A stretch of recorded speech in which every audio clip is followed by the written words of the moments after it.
जय हिंद दोस्तों। तो आइए इस वीडियो में हम देखते हैं ऑप्टिकल फाइबर के बारे में। ऑप्टिकल फाइबर क्लास 12 के लिए बहुत ही इम्पोर्टेंट है, जिसमें हम स्पेशल ऑप्टिकल फाइबर के बारे में बात करेंगे। तो इस वीडियो को लगातार देखते रहिए। चलिए, ऑप्टिकल फाइबर सबसे पहले होता क्या, देखिए कुछ ऑप्टिकल फाइबर के यहाँ पे चित्र दिया हुआ है। ये कुछ ऑप्टिकल फाइबर है जो विभिन्न प्रकार के केबलों में प्रयुक्त होते हैं, है ना। इसका उपयोग लाइट को संप्रेषण तथा ट्रांसमिशन में इसका उपयोग किया जाता है। यही पर ऑप्टिकल फाइबर है। ये देखिए, ये भी ऑप्टिकल फाइबर, ये ऑप्टिकल फाइबर, ये ऑप्टिकल फाइबर, है ना। ये इसकी हम संरचना को अलग से बना के रखा है। ये देखिए, ये ऑप्टिकल फाइबर होते हैं और इस ऑप्टिकल फाइबर को हम 3 भागों में बांट सकते हैं। पहला भाग जो होता है बाहरी भाग होता है, जिसे हम जैकेट कहते हैं। ये इसका बीच वाला भाग, ये और ये इसका बीच वाला भाग है। इस बीच वाले भाग को हम है ना क्या कहते हैं, क्लैडिंग कहते हैं। क्लैडिंग, ये भी क्लैडिंग, ये भी क्लैडिंग। ये जैकेट और ये भी जैकेट बाहरी वाला भाग है, जैकेट, है ना। ये जैकेट है और इसके बीच वाला भाग जो है ना वो क्रोड है। ये क्रोड कहलाते हैं, ये क्रोड कहलाते हैं। तो ऑप्टिकल फाइबर होता क्या है, तो ऑप्टिकल फाइबर एक प्रकार की प्रकाशिकी यंत्र होती है, प्रकाशिकी युक्ति होती है, जिसके मदद से प्रकाश को बिना हानि पहुंचाए एक स्थान से दूसरे स्थान तक पहुंचाने में किया जाता है। यही ऑप्टिकल फाइबर कहलाता है। ऑप्टिकल फाइबर की बनावट को 3 भागों में बांटा गया है। इसके बाहरी हिस्से को हम जैकेट कहते हैं, मध्य भाग को हम क्लैडिंग कहते हैं और इसके आंतरिक सेंट्रल वाले भाग को हम कोर कहते हैं, है ना। ये जो क्लैडिंग बनी होती है वो पॉलीयूरेथेन नामक, है ना, से बना होता है। ये पॉलीयूरेथेन से बनी होती है, जबकि इसके जो क्रोड है हाई अर्थात उच्च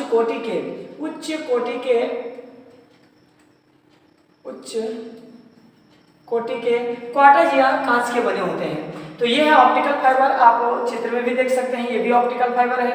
ये ऑप्टिकल फाइबर का बाहरी भाग होता है, ये मध्य भाग और सेंट्रल भाग, ये क्रोड कहलाते हैं, है ना। ये इसका क्रोड कहलाता है और ये ऑप्टिकल फाइबर के लिए क्या है, क्लैडिंग है ना। जबकि यह ऑप्टिकल फाइबर के सबसे बाहरी भाग है, जिसे हम जैकेट कहते हैं, है ना। जैकेट करता क्या है, ऑप्टिकल फाइबर के बाहरी भाग को रगड़ से बचाता है, अर्थात आघात से बचाता है, और इसे प्रोटेक्ट करता है, अर्थात इसकी सुरक्षा करता है। ये देखिए डिफरेंट कलर के ऑप्टिकल फाइबर हैं, जिसका उपयोग कई उपकरणों में किए जाते हैं। तो ये ऑप्टिकल फाइबर हो गया। ऑप्टिकल फाइबर की परिभाषा समझ गए, बारी से आप समझ लीजिए। मैं सभी के बारे में समझा देता हूँ और इसका फिर है ना आप एक स्क्रीनशॉट ले लेंगे, आपको आसानी से बन सकता है, आप इसे नोट बना सकते हैं। ओके, चलिए।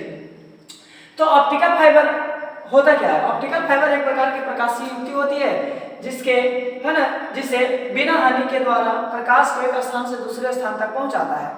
उसके बाद दूसरा नंबर ये सिद्धांत किस सिद्धांत पर कार्य करता है, तो ऑप्टिकल फाइबर, है ना, पूर्ण आंतरिक परावर्तन के सिद्धांत पर कार्य करता है। ये सबसे इंपॉर्टेंट टॉपिक है जो कि हर साल प्रश्न में आता है। प्रकाशीय पूर्ण आंतरिक परावर्तन के सिद्धांत पर ऑप्टिकल फाइबर कार्य करता है। चलिए, ऑप्टिकल फाइबर की यदि हम बात कर रहे हैं ना, तो ऑप्टिकल फाइबर को प्रकाशीय तंतु भी ऑप्टिकल फाइबर को कहते हैं। तो ये हो गया ऑप्टिकल फाइबर। चलिए, अब इसके बारे में आप चाहे तो लिख सकते हैं। देखिए, ऑप्टिकल फाइबर या इसे हम प्रकाशीय तंतु कहते हैं। ऑप्टिकल फाइबर क्या होते हैं, ऑप्टिकल फाइबर एक प्रकार की ऐसी युक्ति है जो प्रकाश के उसकी तीव्रता को बिना हानि पहुंचाए एक स्थान से दूसरे स्थान तक पहुंचाता है। यह ऑप्टिकल फाइबर कहलाता है। ऑप्टिकल फाइबर पूर्ण आंतरिक परावर्तन के सिद्धांत पर कार्य करता है। ऑप्टिकल फाइबर पूर्ण आंतरिक परावर्तन के सिद्धांत पर कार्य करता है। अब हम बात करते हैं तो ऑप्टिकल फाइबर को कितने भागों में बांटा गया है, तो हम यदि बात कर लें ऑप्टिकल फाइबर को 3 भागों में बांटा गया है। ऑप्टिकल फाइबर को 3 भागों में, ये देखिए ऑप्टिकल फाइबर की जो बनावट है, संरचना है, वो इसकी संरचना को 3 भागों में बांटा गया है।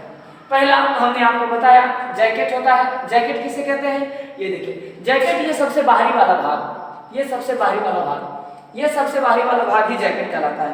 यदि इसे देखेंगे तो ये बाहरी वाला जो भाग है ना, ये भाग यही जैकेट कहलाता है। ओके, तो जैकेट किसे कहते हैं, ऑप्टिकल फाइबर के सबसे बाहरी वाले भाग को हम जैकेट कहते हैं। यह ऑप्टिकल फाइबर को बाहरी चोटों से बचाता है, बाहरी, है ना, रगड़ या चोट से बचाता है, जिसे हम जैकेट कहते हैं। दूसरा इसका पार्ट्स होता है क्लैडिंग।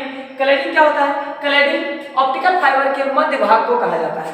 ऑप्टिकल फाइबर के मध्य भाग को हम क्लैडिंग कहते हैं। यह इसका आवर्तनांक क्रोड के आवर्तनांक से कम होता है। कभी कभी यह प्रश्न पूछा जाता है कि ऑप्टिकल फाइबर के क्लैडिंग का आवर्तनांक क्या होता है, तो करोड़ के आवर्तनांक से कम होता है ना। तो ये हो गया इसका क्लैडिंग भाग। उसके बाद तीसरा ये करोड़ है। ऑप्टिकल फाइबर के केंद्रीय भाग को ही हम करोड़ कहते हैं। ऑप्टिकल फाइबर के केंद्रीय भाग को हम करोड़ कहते हैं और यह उच्च कोटि के कांच या क्वार्टज के बने होते हैं, जिसके बारे में पहले भी बता चुके हैं, है ना। यह बना होता है। करोड़ का आवर्तनांक जो होता है ना, वो क्लैडिंग के आवर्तनांक से ज्यादा होती है ना। क्लैडिंग के आवर्तनांक से ज्यादा होता है। उसके बाद यह सिद्धांत सबसे ज्यादा बार प्रश्न में पूछा गया सिद्धांत ऑब्जेक्टिव क्वेश्चन के रूप में पूछा गया है कि ऑप्टिकल फाइबर किस सिद्धांत पर कार्य करता है। तो आप समझ लीजिए कि ऑप्टिकल फाइबर पूर्ण आंतरिक परावर्तन के सिद्धांत पर कार्य करता है।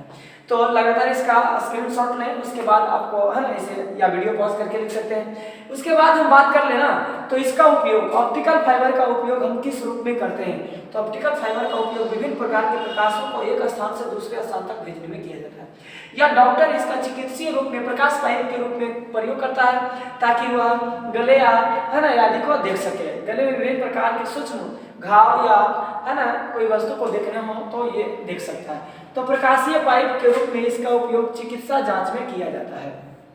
ये देखिए नंबर दूसरा, यह प्रकाश के संप्रेषण यानी प्रकाश के संकेतों को एक स्थान से दूसरे स्थान तक ट्रांसमिट का मतलब होता है प्रेषण यानी भेजने में किया जाता है।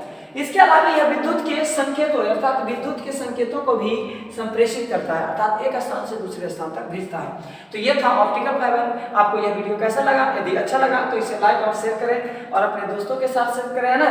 Thank you.